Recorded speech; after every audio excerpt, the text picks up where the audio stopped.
햇볕이 무척 뜨겁던 어느 날, 세 명의 나그네가 먼지 나는 광야길을 가고 있었습니다. 그늘에 앉아 더위를 피하고 있던 한 노인이 달려가 정중하게 인사하며 청합니다. 날은 덥고 볕은 뜨겁습니다. 이 길로 한참 가셔도 쉴 곳이 없습니다. 저희 집에서 잠시 쉬시면서 욕이라도 하고 가시지요.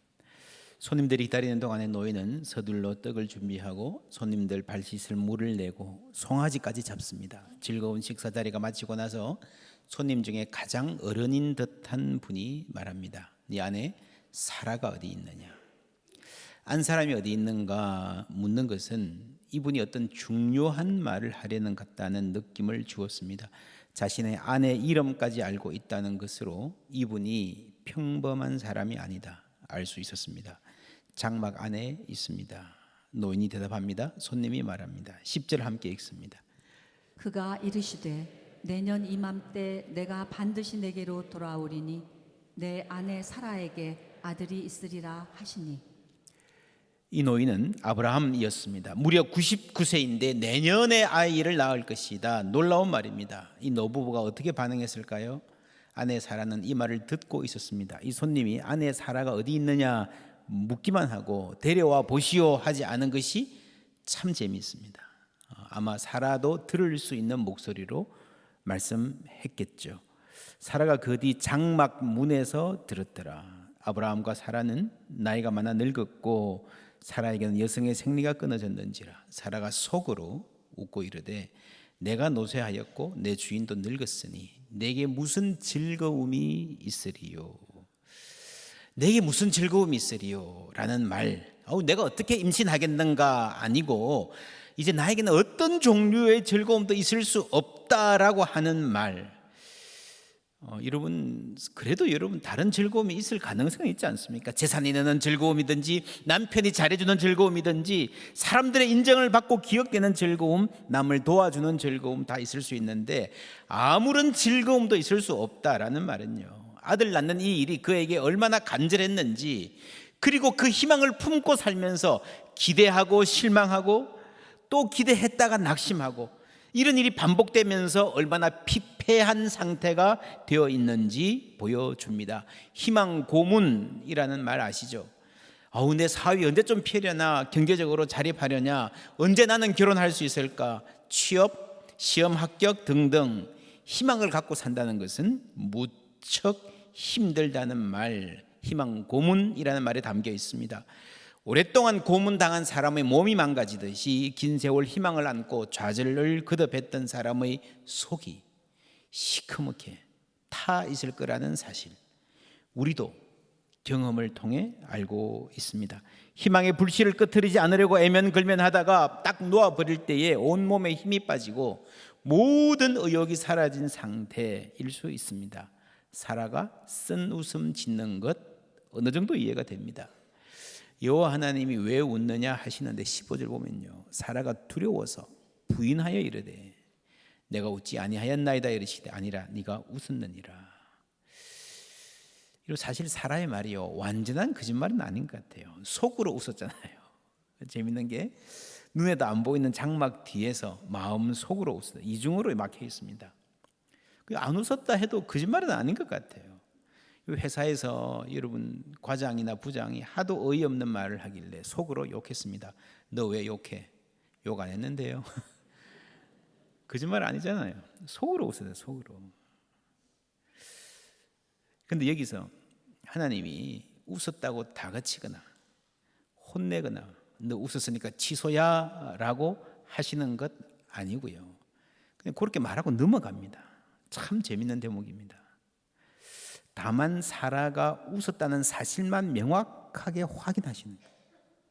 아마도 후에 이 날을 기억하게 하시려고, 그때 웃다가 지적받았다는 사실을 기억나게 하시려고, 그래서 약속이 이루어지고 나서 내가 그때 얼마나 절망적이었는지 알 수 있도록, 기도 응답 받고 내 인생이 저만침 진도 나가고 나서 지금을 되돌아보면 우리가 얼마나 멀리 왔는지 알 수 있도록 기억하게 만드시려는 뜻인 것 같습니다. 그래서 여러분 힘들 때, 간절히 기도할 때 기록해 놓는 것이 좋습니다. 지난주에 제가 어떤 목사님 만났는데요, 세계적인 대학에서 박사학위 이제 곧 받을 분인데 뭐 복 많이 받았죠. 근데 그분의 일생을 들어보니까 지금까지 얼마나 가난하게 살았는지 깜짝 놀랄 정도로 너무너무 가난하게 살았어요. 고생 많았어요. 그 와중에 어머니가 예수를 믿고 교회를 다니는데 저 시골에 어떤 섬에서 또 떨어진 섬이어 가지고요, 교회가 없어 가지고 매일 1시간 반을 산을 넘고 강을 건너고 바다를 건너서 새벽기도를 다녔답니다. 왕복 이면 3시간. 초등학교 때 그 어릴 때 그 엄마 손잡고 그 길을 따라다녔대요, 그분이. 근데 이 어머니가 학교도 거의 못 다니신 분인데 매일 일기를 쓰셨어요. 수십 년을. 그 말씀 안 하고 있다가 최근에 이렇게 내놓으시는 거 이제 뭐 연수가 다 돼 가시는 것 같은데 노트가 30권이에요. 빼곡하게 매일 한 장 가득, 큰 박스 가득. 그 이 아들 목사님이 이 내용을 읽으면서요, 그 내용이 얼마나 절절한지, 야, 우리 집이 가난한 줄은 알았지만 이렇게 어려웠구나, 어머니가 이렇게 힘드셨구나, 참 외로우셨구나, 이제야 알게 되고, 이렇게 힘드시면서 어떻게 한마디 말씀도 안 하고 견딜 수 있었는지. 아마 이 글을 쓰면서 하나님과 대화하는 과정에서 많이 위로를 받았을 거라 생각을 하게 됩니다. 그래서 그 일기를 추려서 지금 책으로 출판하려고 준비하고 있습니다. 출판사하고 협의하면서. 그러면서 그 책 전체 내용을 이렇게 보니까 한 장 한 장, 한 페이지 한 페이지는 외로움이고 절망이고 낙심이었는데 전체를 보니까 우리 가정에 하나님이 함께 하셨구나 하는 고백을 하게 되더라는 겁니다. 사라와 아브라함의 인생도 막막한 기다림과 외로움, 절망과 싸우는 얘기였을 것입니다. 지나고 보면 절망을 넘어 결국에는 약속을 이루시는 하나님 고백하게 됩니다. 오늘 본문에서는 하나님이 대접을 잘 받으시고 떠나십니다. 떠나기 전에 이런 말씀 남기십니다. 여호와께서 이르시되 내가 하려는 것을 아브라함에게 숨기겠느냐. 아주 놀라운 말이죠. 정말 중요한 일이 있으면 다른 사람은 몰라도 아브라함한테는 말하고 해야 된다. 놀랍지 않습니까? 어떤 말입니까? 20절부터 함께 읽습니다. 여호와께서 또 이르시되 소돔과 고모라에 대한 부르짖음이 크고 그 죄악이 심히 무거우니 내가 이제 내려가서 그 모든 행한 것이 과연 내게 들린 부르짖음과 같은지 그렇지 않은지 내가 보고 알려 하노라. 아멘. 소돔과 고모라의 죄악이 너무 크고 그들의 폭력적 행동이 너무 사람들을 아프게 해서 부르짖음이 하늘까지 상달됐는데 내려가서 보고 알려 하노라. 내가 확인해 봐야 되겠다. 진짜인지 아닌지. 여러분, 이게 조금 이상하지 않습니까? 하나님이 몰라서 확인해 본다 그러셨겠습니까? 방금 사라가 속으로 웃은 것까지, 표정도 아니고요, 눈에도 안 보여, 장막 뒤에서 속으로 웃은 것까지 아신다 그랬는데 우리 모든 마음의 생각까지 다 아시는데 뭘 알아봐야 되겠다. 무슨 말입니까? 여러분, 하나님이 이 세상의 고통을 직접 체험하시겠다는 말이죠. 그 폭력이 있기 때문에 직접 그 폭력의 대상이 되는 위험을 감수하시는 공감의 하나님입니다. 또 하나, 알려 하노라라는 말을 들었을 때에 아브라함의 입장에서는 이 심판이 아직 완전히 결정된 것은 아니구나, 아직은 여지가 남아있을 수도 있겠다, 최종 결정은 남아있구나 하고 생각할 수 있잖아요. 22절에 그 사람들이 천사 2명입니다. 거기서 떠나 소돔으로 향하여 가고 아브라함은 여호와 앞에 그대로 섰더라. 아브라함이, 천사들은 가고요, 아브라함이 하나님과 1대1로 독대하는 시간입니다. 신 앞에 단독자로 서는 인간. 어떤 느낌입니까? 이런 분들 회사에서 아주 중요한 일을 의논해요. 내가 말단 사원인데 가서 회장님, 뭐 부사장, 사장님, 전무 다 있는데 같이 이야기합니다. 근데 진짜 중요한 대목에서 다 나가라 그래요. 나만 남아라 그래. 사장들까지 다 나가고 나만 남아서, 야, 나에게는 네 의견이 진짜 중요해. 여러분, 떠나간 사람이 천사잖아요. 천사하고 이야기하는 것보다 내 말이 더 중요하다는 이야기를 아브라함에게 보여주시는 거예요. 요한일서 1장에 보면은 우리가 보고 들은 바를 너에게도 전함은 너희로 우리와 사귐이 있게 하려 함이니 우리의 사귐은 아버지와 그의 아들 예수 그리스도와 더불어 누림이라. 그렇죠. 아버지와 아들 예수 그리스도 삼위일체 하나님의 사귐에 우리를 초청하시는데, 이 사귐 코이노니아가 단순히 친하게 지낸다 하는 것만이 아니라 이 원어의 뜻이 교제, 참여, 파트너십, 어떤 뭘 경영하거나 나라를 이끌어갈 때 함께 파트너십을 가진다라는 겁니다. 하나님이 세계를 경영하시는 그 오이코노미아, 그 섭리에 경륜에 우리를 참여시키고 싶어 하신다는 말이 이 코이노니아에 담겨 있습니다. 그래서 하나님은 우리를 주와 함께 다스릴 것이다, 뭐 그런 찬송이 있잖아요. 주와 함께 다스리리. 그렇죠? 고린도전서에 너희가 천사를 판단할 줄 알지 못하느냐. 구원받은 그리스도인의 삶이에요. 천사도 판단할 수 있는, 하나님과 함께 세상을 다스리는 지위에 올려놓으시겠다는 것이고, 이게 아브라함에게서 보여주는 겁니다. 주 내게 부탁하신 일 천사도 뭐 하겠네? 흠모하겠네. 그렇죠. 천사들은 심부름시키고 가장 중요한 일을 아브라함과 하나님이 1대1로 말을 나누고 있는 거예요. 하나님이 어떤 결정을 아브라함에게 알려주실 뿐 아니라 이 결정의 과정에서 아브라함의 말을 굉장히 중요하게 귀담아 들으실 것이다 는 겁니다. 그래서 우리는 기도할 수 있습니다. 세상 사람 모두가 끝났다, 이제 끝났어 라고 말할 때도요, 마지막까지도 희망을 놓지 않고 기도하는 사람이 있을 수 있습니다. 그 한 사람의 기도로 말미암아 마음을 돌이키시기도 하는 하나님을 성경은 말합니다. 그 한 사람이 대단한 종교적인 지도자거나 왕이거나 할 필요 없습니다. 평범한 한 사람, 우리 교회학교 작은 어린이 한 명이 간절히 교회를 위해서 기도할 때에, 시골 작은 교회의 한 할머니가 이 나라를 위해서 기도할 때, 하나님은 그 한 사람의 기도 때문에라도 역사의 방향을 바꾸시기도 한다. 성경이 그렇게 말하고 있는 거예요. 요엘서 2장 13절 함께 읽습니다. 너희는 옷을 찢지 말고 마음을 찢고 너희 하나님 여호와께로 돌아올지어다. 그는 은혜로우시며 자비로우시며 노하기를 더디하시며 인애가 크시사 뜻을 돌이켜 재앙을 내리지 아니하시나니. 아멘. 은혜로우시며 자비로우시며 노하기를 더디하며 인애가 크신 하나님은 뜻을 돌이키신 하나님이에요. 어떤 뜻입니까? 심판하시려는 뜻입니다. 하나님이 복 주시려는 뜻, 지난주에 봤습니다. 아브라함을 선택해서 열방을 복 주시려는 그 사명과 뜻은요, 변하지 않습니다. 태초 때부터 일관되게 이어가십니다. 그러나 사람들을 심판하고 혼내시려는 뜻은요, 하나님이 마지막 순간까지 바꾸실 의향이 있는 것 같아요. 매를 손에 들고 있으면서도 할 수만 있으면 내려놓고 싶어 하시는 인자하신 하나님. 그래서 여러분, 우리가 살다가 내가 참 맞을 짓 했다, 나는 벌 받아도 당연하다 라고 할 때도 하나님의 긍휼을 구하며 기도할 수 있을 줄 믿습니다. 모든 상황이 절망으로 보여도요, 마지막까지 우리는 희망을 버리지 않고 기도할 수 있습니다. 우리는 성경에서 하나님의 일관성, 태초부터 지금까지 계속되는 일관성과 그리고 유연성을 함께 만납니다. 요나스에도 이런 말이 나와요. 하나님이 그들이 행한 것 곧 그 악한 길에서 뭐라고요? 돌이켜 떠난 것을 보시고 하나님이 뜻을 뭐라고요?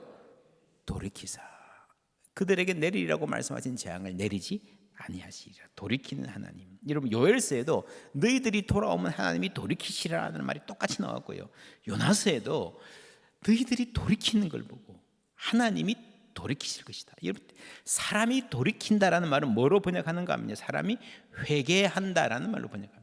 돌이키는 거 회개하는 거예요.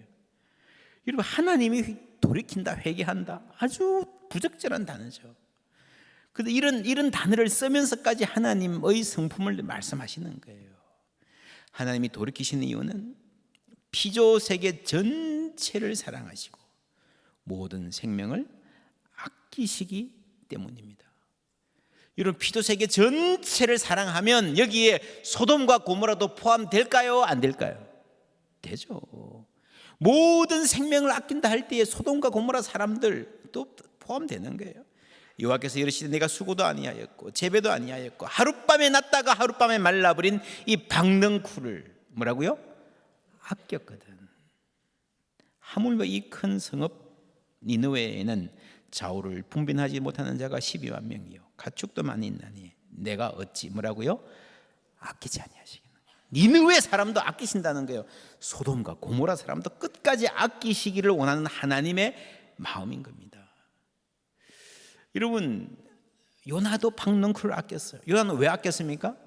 나한테 보탬이 되니까, 나한테 그늘을 주니까, 그런 실용적인 목적에서 아낀 거예요.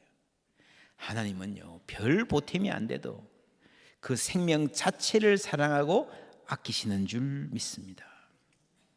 니느웨 정말 극악무도한 원수잖아요. 빨리 이런 놈 혼내야 하나님이지 했는데, 아이 하나님이 쟤들 뭐 눈물 좀 흘리고 뭐 회개한다 그랬다고 용서해 주시고 마는 이런 하나님, 물렁물렁한 하나님, 요나는 싫었습니다. 4장 2절 함께, 요나서 4장 2절 함께 읽습니다. 여호와께 기도하여 이르되 여호와여 내가 고국에 있을 때에 이러하겠다고 말씀하지 아니하였나이까. 그러므로 내가 빨리 다시스로 도망하였사오니 주께서는 은혜로우시고 자비로우시며 노하기를 더디하시며 인애가 크시사 뜻을 돌이켜 재앙을 내리지 아니하시는 하나님이신 줄을 내가 알았음이니이다. 무슨 말입니까? 내 이럴 줄 알았다. 에이씨, 하나님을 향해서 요나는 알았습니다. 잘 알았습니다. 근데 그게 불만이었어요. 오늘 아브라함은 정반대의 지점에 서 있습니다. 소돔과 고모라가 망해도요 안타까운 거예요. 요나와 아브라함, 이 반대 지점, 누가 잘못입니까? 이 요나의 극단성을 가장 닮은 사람이 신약 성경에 나오는데 청년 사울, 저런 놈들은 죽어야 돼. 멸망마다에 마땅해 죽이러 다니는 청년 사울이죠. 그런데 이 사울이 여러분 그리스도를 만나면서 바뀌죠. 아브라함 같이 바뀌는 겁니다. 아브라함이 믿음의 조상이라는 말이 어떤 말인지를 이제 깨닫게 되는 겁니다. 여러분 보세요. 요나의 니느웨, 아브라함의 소돔과 고모라 똑같습니다. 똑같습니다. 그래서 사도 바울의 신학은요, 아브라함이 믿음의 조상이라고 하는 이 사실에 대한 급진적 재해석, radical reinterpretation, 그죠? 사실은 새로운 뜻의 발견이 아니라 본래 구약 성경에서 하나님이 원하셨던 그 뜻을 발견한 거죠. 이스라엘이 저 멀리 갔다가 다시 원뜻으로 돌아온 겁니다.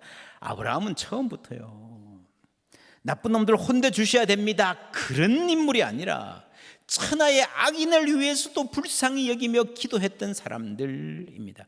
그래서 아브라함이 믿음의 조상이다라는 말을 제대로 안다면은 모든 이방인들을 사랑하시고 품어주시는 하나님을 믿을 수밖에 없습니다. 그것이 바울의 복음입니다. 그게 신학의 복음입니다. 아브라함은 믿음의 조상이요, 두 번째 뭡니까? 하나님의 친구요, 세 번째 뭡니까? 환대의 사람이라고 했습니다. 예수님이 우리를 친구시라고 요한복음 15장에 말했는데 두 가지 의미가 있습니다. 하나는 사람이 친구를 위하여 자기 목숨을 버리면 이보다 더 큰 사랑이 없다. 친구를 위해 목숨을 버리시는 예수님. 두 번째는 함께 읽습니다. 이제부터는 너희를 종이라 하지 아니하리니 종은 주인이 하는 것을 알지 못함이라. 너희를 친구라 하였노니 내가 내 아버지께 들은 것을 다 너희에게 알게 하였음이라. 아멘. 그렇죠? 다 말해주는, 오늘 아브라함 이야기와 정확하게 일치하죠. 같은 주제입니다. 그리고 이 15절 다음에 16절에 이런 말씀이 나옵니다. 예수님이 우리를 택하신 이유, 함께 읽습니다. 너희가 나를 택한 것이 아니요 내가 너희를 택하여 세웠나니 이는 너희로 가서 열매를 맺게 하고 또 너희 열매가 항상 있게 하여 내 이름으로 아버지께 무엇을 구하든지 다 받게 하려 함이라. 아멘. 여러분, 예수님이 우리를 택한 것은요, 구원하시기 위해서 택했는데 그게 단순히 지옥 안 가고 천국 가게 하려는 뜻만이 아니죠. 목적이 있으십니다. 그걸 뭐라 그럽니까? 열매를 맺게 하고. 그래서 모든 그리스도인들은요, 열매를 맺게 하려고 부름받은 줄 믿습니다. 열매 맺는 삶. 그 어떻게 열매를 맺는가? 여러분 이런 이야기하면 어떤 분은 그럽니다. 제가 뭐 잘하는 것도 없고요, 헌금할 돈도 없고요, 건강도 없고요, 지식도 없고요. 아닙니다. 여러분 열매 맺는 삶의 가장 중요한 길은 뭔가 하면요, 기도하는 겁니다. 누구 이름으로? 내 이름으로, 예수님 이름으로. 예수님 이름으로 기도할 수 있으면 그 사람은 풍성한 열매 맺는 삶이 될 줄 믿습니다. 사랑하고 섬기고 봉사하고 한 모든 것들이 거기서 출발하는 거예요. 기도하는 데서. 자, 창세기 18장에는 아브라함을 선택하신 이유가 나옵니다. 19절 말씀 세 번역으로 함께 읽습니다. 내가 아브라함을 선택한 것은 그가 자식들과 자손을 잘 가르쳐서 나에게 순종하게 하고 옳고 바른 일을 하도록 가르치라는 뜻에서 한 것이다. 그의 자손이 아브라함에게 배운 대로 하면 나는 아브라함에게 약속한 대로 다 이루어 주겠다. 아멘. 하나님 목적이 있으신 거죠. 그냥 이렇게 아브라함 너 내가 잘 봐줄게 그게 아니라 아브라함을 만들어서 빚어서 옳고 바른 일을 행하고 가르치는 믿음의 조상으로 세우시겠다라는 목적을 향해서 하나님이 아브라함을 만들어 가시는 거예요. 아브라함을 만들어 가시는 겁니다. 여러분 기억하십니까? 마침내 복을 주려 하심이니라. 이 마침내라고 하는 단어, 그죠? 하나님이 우리를 번성하기를 원하는데 나의 번성이 세상에 재앙이 되지 않고 복이 되는 삶, 요한복음에서 말한 대로 열매가 되는 삶, 그것을 위해서 우리를 기도의 사람으로 세워 가시는 거예요. 이 마침내라는 포인트 어딘가. 여러분 오늘 이 우리 아브라함의 기도 본문은요, 우리 교회 기품 아십니까? 기도로 품습니다. 사역에 출발하는 본문입니다. 여러분 이 본문의 위치가 굉장히 중요합니다. 12장에 하나님이 아브라함을 불러서 계속 끌고 오다가 18장에 와서 마침내 아들을 낳을 것이다 1년 후에라는 말씀을 주시는 겁니다. 지금까지 아브라함의 인생에 여러분 자녀에 대한 말을 많이 하셨어요. 하늘의 별처럼 바다의 모래처럼 많이 하셨지만 그게 좀 추상적으로 멀리 보이는 말씀으로 말은 너무 좋은데 언제요? 언제? 그게 없다가 이제 최초로 시간을 특정해서 내년에라는 응답을 받은 거예요. 여러분 그런 응답을 받았으면 99년을 기다렸는데 마음이 얼마나 바쁘겠어요. 그러면 저 같으면 이제 금방 아기가 태어날 것 같아. 근데 여러분 18장에 아기가 안 태어납니다. 19장에도 안 나와요. 20장에도 안 나와요. 21장에 가서야 나옵니다. 여러분 성경의 이야기가 한 장 한 절 갈 때도 10년씩 휙휙 가잖아요, 그죠? 그런 거를 보면 19장, 20장, 21장까지 가는 이 흐름이 굉장히 특이한 겁니다. 왜 하필 그때 99세 할아버지가 아들 낳는다 그러면요, 뭐 할 일이 많잖아요. 뭐 태교도 해야 되고 그 바쁠 때 뭐가 나옵니까? 소돔과 고모라 얘기가 여기 나오는 거예요. 굉장히 엉뚱하고 어색하고 희한한 구조입니다. 뭐 70세, 80대 시간 많을 때 소돔과 고모라 휙 지나가고 지금은 좀 자녀 낳는데 집중했으면 좋겠는데 왜 이때 아브라함이 내년이라는 말씀을 듣고 이삭이 태어나기 그 사이에 소돔과 고모라 이야기가 나올까? 여러분 이것이 아브라함 인생의 중요한 때인 겁니다. 하나님이 아브라함을 믿음의 조상으로 빚어가시는 그 과정에서 소돔과 고모라라고 하는 그 극악한 사람들까지도 품고, 여러분 기도의 크기가요 신앙의 크기예요. 그만큼 아브라함이 커진 겁니다.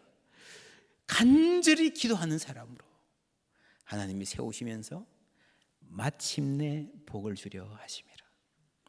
하나님의 마침내라고 하는 방점이 바로 기도하는 소돔과 고모라를 위해서 중보하는 여기에 찍힌 겁니다. 할렐루야. 내가 그리스도의 심장으로 너희 무리를 얼마나 사랑하는지 그리스도의 심장을 가진 사람으로 이제 아브라함을 바꾸어 가시는 겁니다. 그래서 하나님의 마음을 아는 거예요. 여러분 중보자는 중간에서 이분을 연결하는 분이잖아요. 내가 없으면 이 사람은 대화가 안 되지만 내가 중간에서 연결을 하려면 둘 다 친해야 돼요. 그죠? 우리가 중보 기도는요 하나님과 친해야 돼요. 하나님의 친구. 그래서 하나님이 아브라함을 나 너 좋아 이것뿐만이 아니라 너 내 친구니까 내 마음을 좀 알고 내 마음을 좀 전해줘. 그 부탁을 하시는 거예요. 여러분 친구가 뭡니까? 친구의 특징, 여러분, 진지하고 이론적인 이야기는요, 친구가 아니어도 잘 통할 수 있습니다. 지식이 있으면. 근데 친구는요, 농담을 해도 통해야 친구입니다. 그렇지 않습니까? 우리가 아주 요즘에 저도 이제 기성세대인데 젊은이들하고 친해보려고 젊은이들 농담 흉내내서 해봐도 잘 안 돼요. 썰렁해요, 그죠? 자기들끼리는 진짜 썰렁한 이야기도 서로 막 키득키득 웃잖아요, 그죠? 그러니까 친구인 거야. 함께 웃을 수 있어야 그게 친구예요. 농담과 유머 코드가 통해야 친구인 겁니다.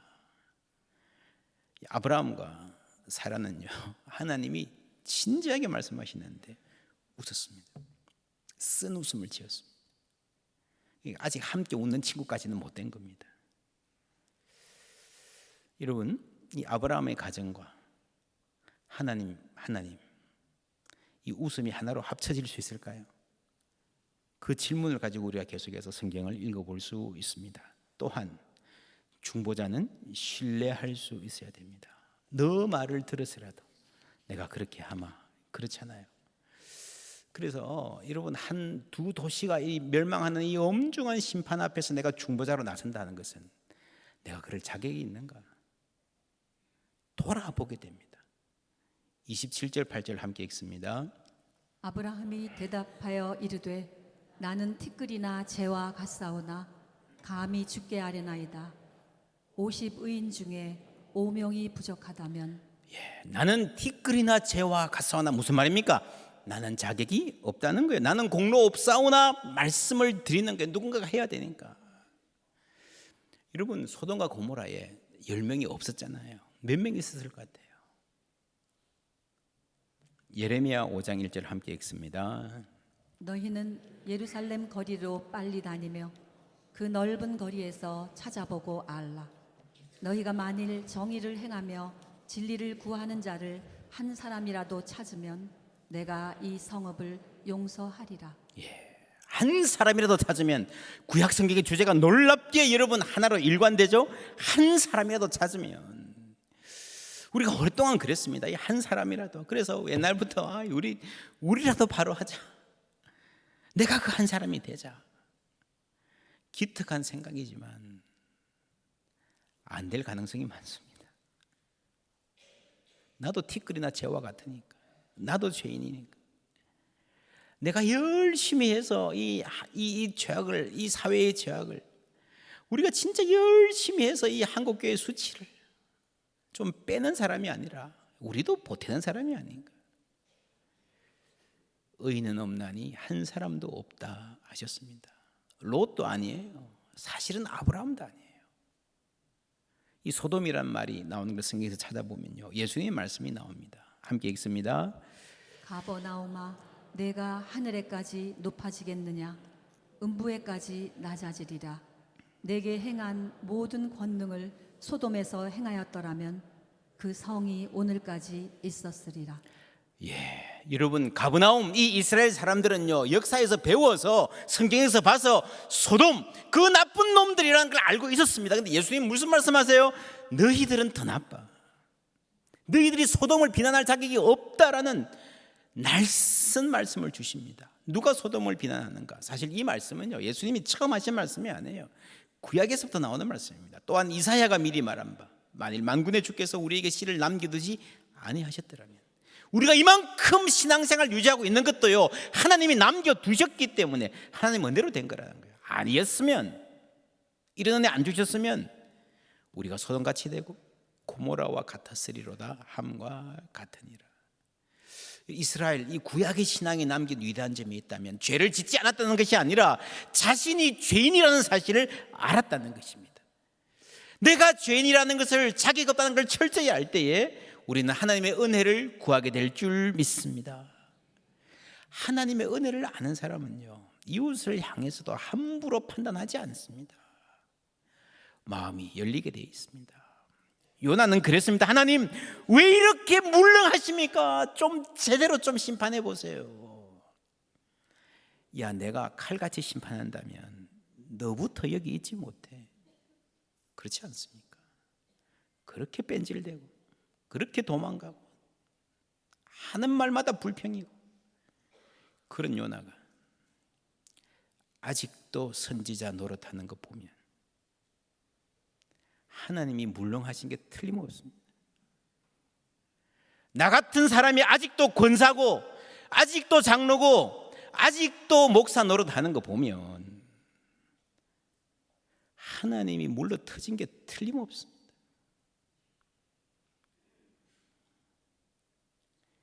그것이 은혜인 줄 믿습니다. 내가 죄인인데 누구를 정죄하나? 요한계시록에 보면 정말 놀라운 말씀이 나옵니다. 11장 8절 함께 읽습니다. 그들의 시체가 큰 성 길에 있으리니 그 성은 영적으로 하면 소돔이라고도 하고 애굽이라고도 하니 곧 그들의 주께서 십자가에 못 박히신 곳이라. 영적으로 하면 소돔, 애굽 어디입니까? 그들의 주께서 십자가에 못 박히신 그 도시 어디입니까? 예루살렘이죠. 예루살렘이 영적으로 소돔이다라고 말씀하고 계십니다. 아주 불편한 말씀이죠. 우리가 좋아하는 찬송가 예루살렘 예루살렘 오 거룩한 성아. 오 예루살렘은 거룩한 성 아닙니까? 맞습니다. 근데 여러분 요한계시록에 나오는 그 거룩한 성은요 땅 위의 예루살렘이 아니에요. 하늘로부터 내려오는 새 예루살렘이에요. 이 땅 위의 예루살렘은 성전이 있었고 하나님을 안다고 잘 섬긴다고 자부하는 사람이 득실득실했지만 성경은 하나님은 영적으로 소돔이다라고 말씀하시는 거예요. 그런데 누가 누구를 비판해요? 누가 누구를 정죄해요? 우리 인간은 그 누구도 자신할 수 없는 거예요. 의인 10명이 아니라 한 명도 없었어요. 아브라함도 아닙니다. 에스겔에 보면 비록 노아, 다니엘, 욥 고향에서 가장 훌륭한 사람 세 사람을 묶어서 그 세 사람이 거기에 있을지라도 그들은 자기의 공의로 자기의 생명만 겨우 건지면 다행이야. 20절에 보면 그들도 자녀도 못 건질 거야. 그만큼 인간의 죄악이 깊다는 것입니다. 그럼 어떻게 해요? 우리는 그 근처도 못 가는데 그래서 예수님이 필요한 거예요. 그래서 어떤 인간이 아니라 하나님이 직접 우리 가운데 오셔서 우리 위에 죽임당하시고 십자가 지신 거예요. 그 구원의 이름 우리에게 주신 줄 믿습니다. 우리는 죄인이지만 그 예수 권세의 예수 십자가 공로로 하나님 자녀 될 수 있습니다. 뿐만 아니라 그 예수의 이름으로 기도할 수 있는 특권 받았음을 감사드립니다. 그 특권 가운데서 이제 우리가 그리스도의 심장을 품고 아브라함이 그랬던 것처럼 이 땅을 품고 기도하면서 그리스도의 사람으로 살아갈 때에 우리는 한 짓으로 보면요 나 혼자 겨우 천국 그것도 안 되는 사람이지만 이 생명의 복음을 세상에 전하며 주께 영광 돌리는 풍성한 열매 맺는 삶을 살게 될 줄 믿습니다.